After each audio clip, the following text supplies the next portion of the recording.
Hello, hello, hello, everybody. This is Gadda, and welcome back to another episode of EU4 Hammerin, Holland. In the last part, we had declared a war on Utrecht and ended up fighting against Utrecht, Mainz, and Oldenburg.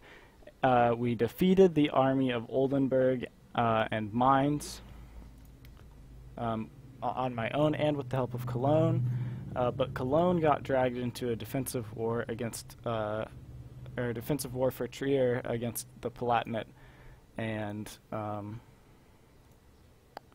against the Palatinate, Baden, Memmingen, and Ansbach, which is sort of a coalition of people down here.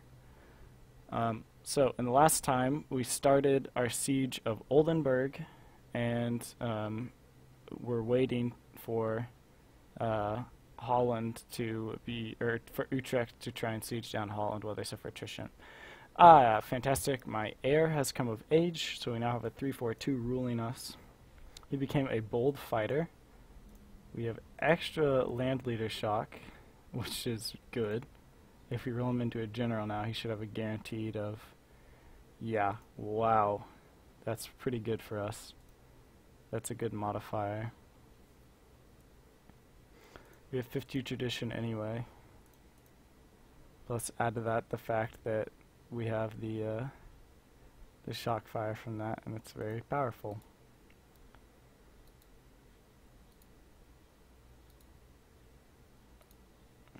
Yes, Friesland has some unrest. Unfortunately, it looks like Cologne is going to lose that war, which is not good, but we'll see. Utrecht now finally has enough men to complete that siege.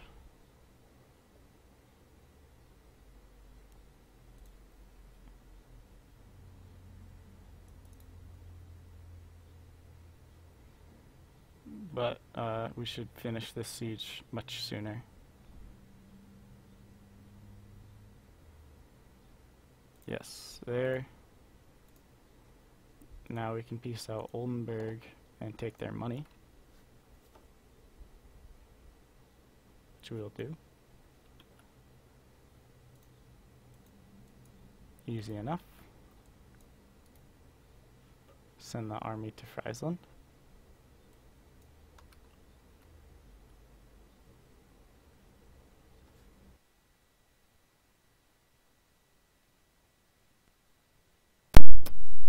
Now that our troops are moving in Friesland, we're going to have to attempt to retake Holland. I'm going to put my king in charge here just because he's such a fantastic general.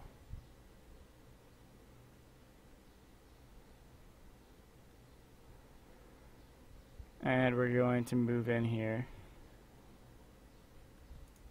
because I think that this fight should be winnable.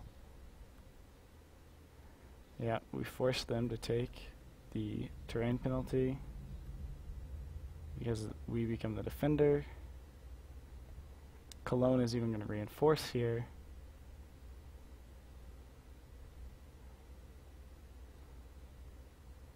They have one regiment left, easily able to win that. That's so good for me, again. Alright, easy stack wipe of Utrecht's men. And hopefully we can piece Mainz out. Just, no, we can't.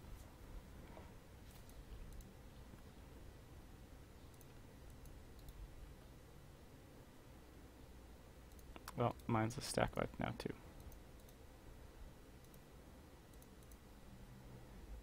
They won't even accept a white piece though, which is unfortunate. This army needs to reinforce a bit.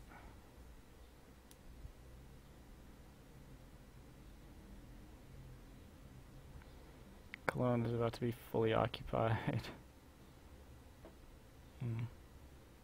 It's not too good for him.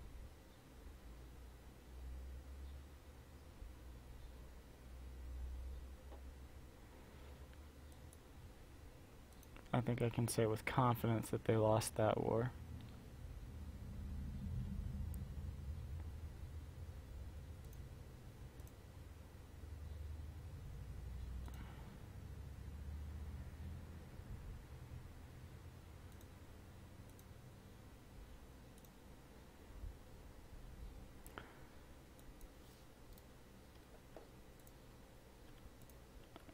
cancel that mercenary since Cologne is going to help.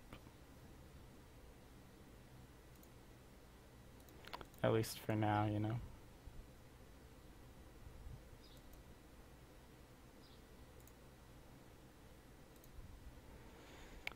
The Pope is currently 72, so who knows how much longer he'll live. Not very long, probably, but we'll see.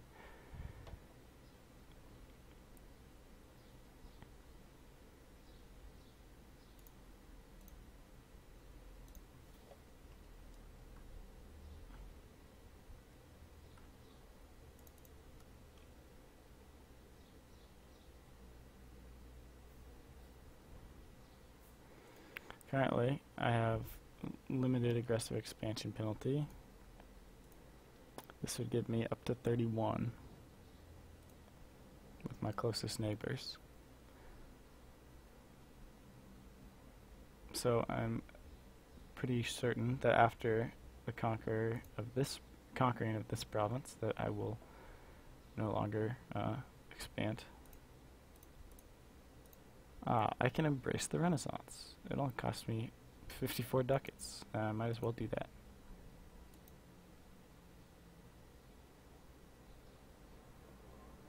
It's a smaller nation, it makes it much easier. And then I can take Tech 5. And Admin Tech 5. Look at that, Admin Tech 5 gives me access to my idea groups. Yes, I will actually build this mercenary. I'm going to need him. In terms of idea groups, I have a 342. I'm going to hold off until I have an heir.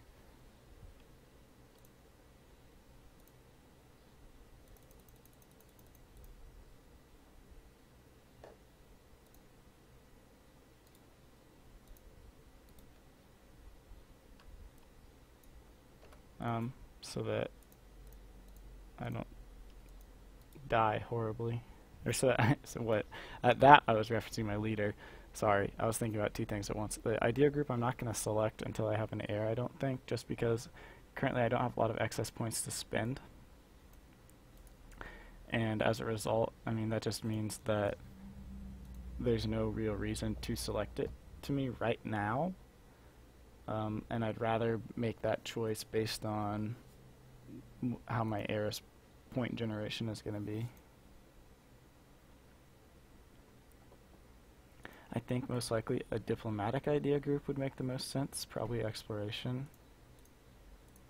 In fact, actually, that's what I'm going to do, because I like colonization, and especially in this game, when I'm pretty much cut off from expansion by Austria on one side and Austria on the other side. Austria on the other side, of course, because expansion in the HRE is limited by the Emperor and the Empire.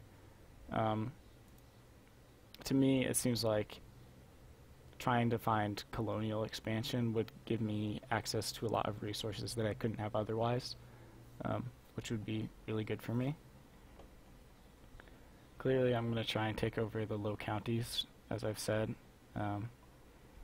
and I may dip more into England and or maybe more into northern Germany, but I probably won't go crazy and just try and blob out all over Europe unless I get really strong. That's not usually my play style anyway. I usually prefer to play sort of tall rather than wide, but that's personal preference. I know it's not a very popular way to play the game, and usually you kind of have to force yourself to play that way, but for me that's just the way I tend to naturally be. Especially when I play as a nation that I started out as a smaller country, then it's like trying to rapidly expand crazy big, crazy fast isn't really something that I'm all too keen on. Fortunately, Cologne did not lose any territory and was allowed to remain allies with me. That's beneficial.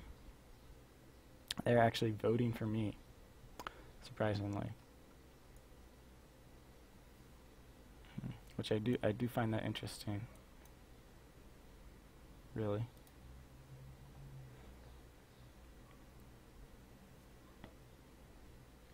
Becoming the emperor would make it a little bit interesting.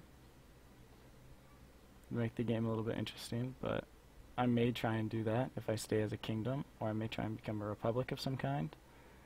I don't remember if and when you form the Dutch nation. I can't remember. Oh no. Okay. I won the siege of Utrecht.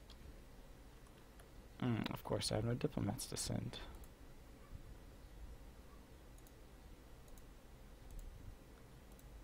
Sue for peace. We want your territory and all your money.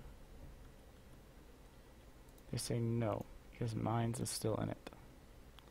Mine says no to a white peace because they say, oh, we can do whatever we want, which is unfortunate for me. Mercenary, I'm really not in any need of at this moment, so I think that I will take that. I can actually march down to Mines now. Okay, no, they will accept this peace deal. 200 ducats plus Utrecht. I think that's very fair. Oh, that's very good, very good. Of course, I'm going to refuse unlawful territory. I'll promptly raise autonomy.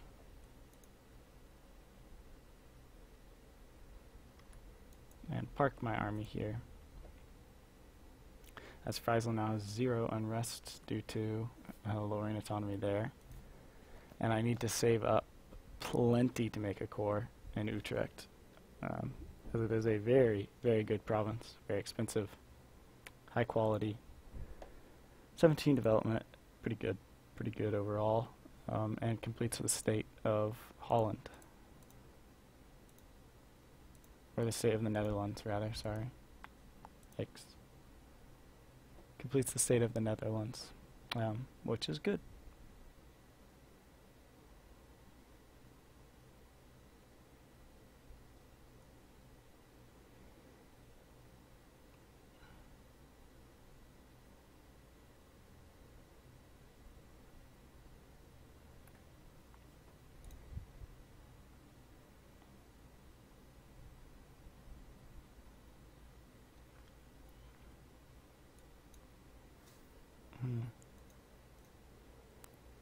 It would be good to have positive stability, but I can't do that right now. I need to finish the core. The core is much more important overall.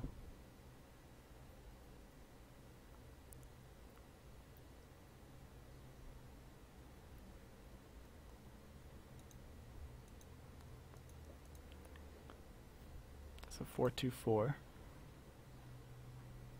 It's clearly again a 5% chance to increase by 1 point in prosperity a month based on each monarch pip or point or power, whatever you want to call it. England is not currently doing anything. I find that surprising. I would expect France to have gone to war with England by now, but it has not happened yet, which I find slightly odd. But we'll see.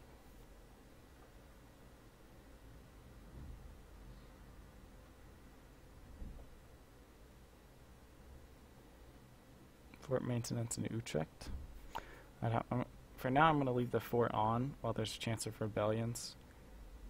In the future, I'm going to see which fort I would rather have, because for zone of control, right, it's every province that it has a border with. Holland touches Utrecht, Gadda, Zeeland, Friesland, which is 4. Utrecht touches Holland, Breda, Gallery, which is only 3. So I think it makes more sense to have it in Holland, especially for now, and because that's my capital anyway. So at least for now, I think that's what makes the most strategic sense, is to leave my fort in Holland on, and then to dismantle the one in Utrecht, or at least turn it off, but probably destroy, because there's no reason to have it there.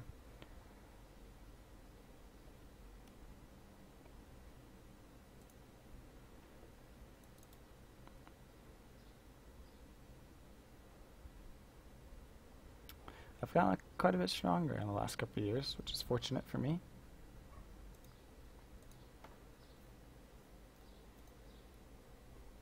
I think Gallery is slightly stronger though.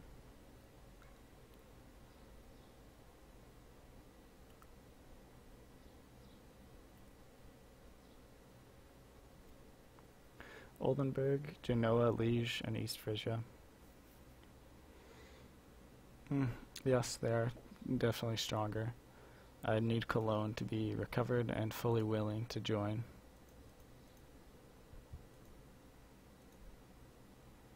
Munster is not particularly strong. But of course, Austria will protect them dutifully.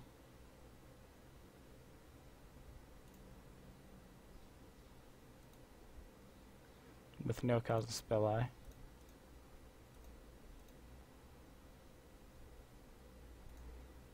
We will core that, begin the process.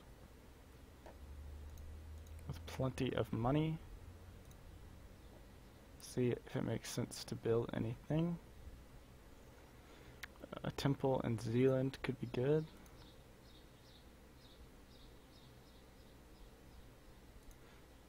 As of course, though, a marketplace in Holland, I think it would be better for now. And then as well, a temple in Zealand. An extra 0.3 ducats per month at a cost of 96 ducats immediately. Let me pull up my calculator. 96 divided by 0.3 is 320 months, which divided by 12 is 26 years. 26 years to pay itself off is not that bad, I don't think. I think that's worth the investment. Plus that yearly extra income is more important than the bulk income, because when you think about it, I'm also gaining a lot of money from these, small local conquests, which is that's just helpful. I'm actually going to hire a new general now that I have semi-tradition. Yes, a 233 is very good. I got 2 plus 20 tradition events, which helped me a lot, and that is definitely making a big difference. So, we'll see how that goes. We'll see how that goes indeed. I think that we did a good job this episode, but unfortunately, guys, it's that time again. The timer is about to go off. I stopped it before it did so that it wouldn't, hurt your ears, or hurt my ears. Jeez. But that's the end of this episode. So I've been Gadda, you've been you. Thanks for tuning in this time in our Let's Play of EU4, Hammerin, Holland. I hope you enjoy. Take care, everyone.